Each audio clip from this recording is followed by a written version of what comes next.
Mr. Sherman and I were tasked with putting together the Martin Luther King's I Have a Dream speech for this program today. This speech was very powerful, so I ask that you give it your full attention. All right, so on August 28, 1963, some 100 years after President Abraham Lincoln signed the Emancipation Proclamation freeing the slaves, a young man named Martin Luther King climbed the marble steps of the Lincoln Memorial in Washington, D.C. to describe his vision of America. On this nearly cloudless day, more than 250,000 people, both black and white, came to listen. They came by plane, by car, by bus, by train, and by foot. They came to Washington to demand equal rights for black people. And the dream that they heard on the steps of the monument became the dream of a generation. Here is Dr. Martin Luther King's famous I Have a Dream speech.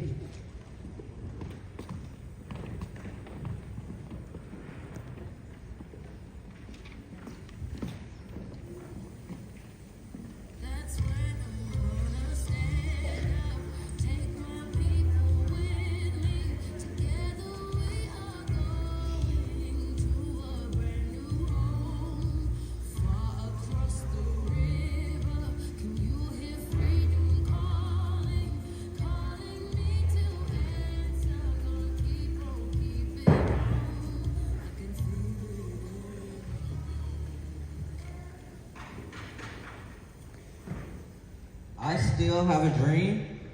It is a dream deeply rooted in the American dream. I have a dream that one day this nation will rise up and live out the true meaning of its creed.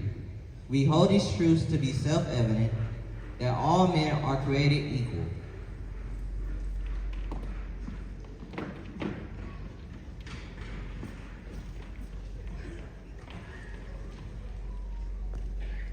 I have a dream that one day out in the red hills of Georgia, the sons of former slaves and sons of former slave owners will be able to sit down together at the table of brotherhood. I have a dream that one day, even the state of Mississippi, a state sweltering with the heat of oppression, will be transformed into an oasis of freedom and justice.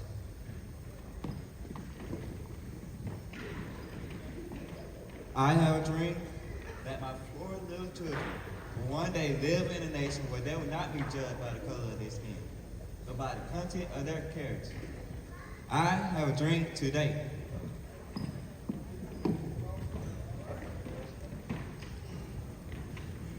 I have a dream today that one day down in Alabama with its vicious, racist, with its governor have his lips dripping down with interposition and nullification. That one day, right down in Alabama, little black boys and black girls will be able to join hands with little white boys and white girls and sisters and brothers. I have a dream today.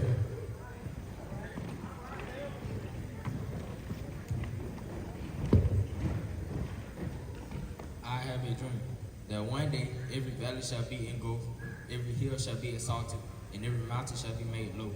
The rough places will be made plain, and the crooked places will be made straight. And the glory of the Lord shall be revealed, and all flesh shall see it together.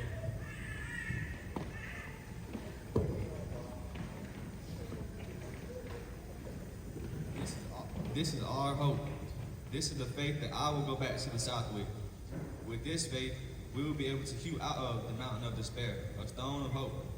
With this faith, we will be able to transform the jangling discords of our nation into a beautiful symphony of brotherhood.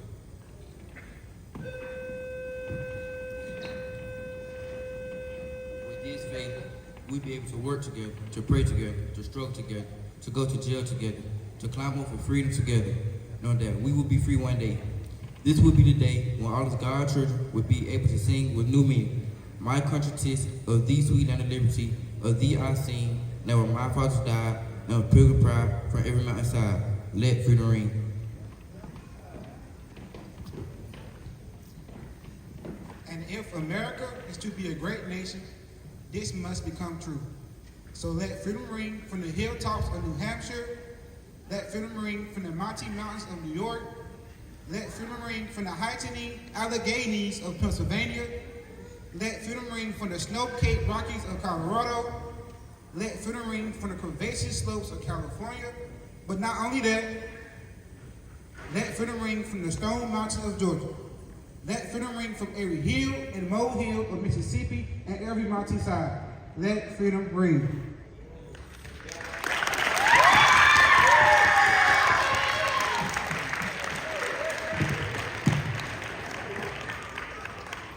When we let freedom ring, when we let it ring from every tenement and every hamlet, from every state and every city, we will be able to speed up that day when all God's children, black men and white men, Jews and Gentiles, Protestants and Catholics, will be able to join hands and sing in the words of the old spiritual, free at last, free at last, thank God Almighty, free at last.